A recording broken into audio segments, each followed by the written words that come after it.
Assalamualaikum tuan-tuan. Buat apa tu?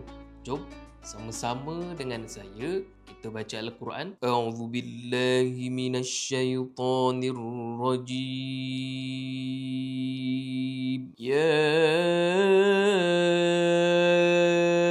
ayyuhalladzina amanu kutiba alaikumus siyam.